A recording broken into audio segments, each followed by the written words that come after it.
Viewers, ये मुख्तलिफ मोज़ा जात हैं, ये मुख्तलिफ मोज़ा जात के अक्स हैं।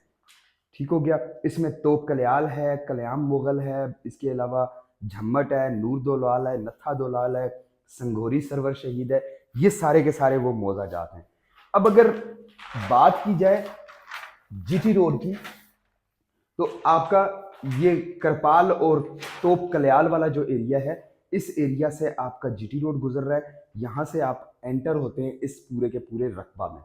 मैं गूगल वाली जो पिक्चर है वो भी इस वीडियो में शेयर करूंगा ताकि आप वो भी देख सकें। अब आपको जरा मैं थोड़ा सा दिखाता हूँ मोजा के।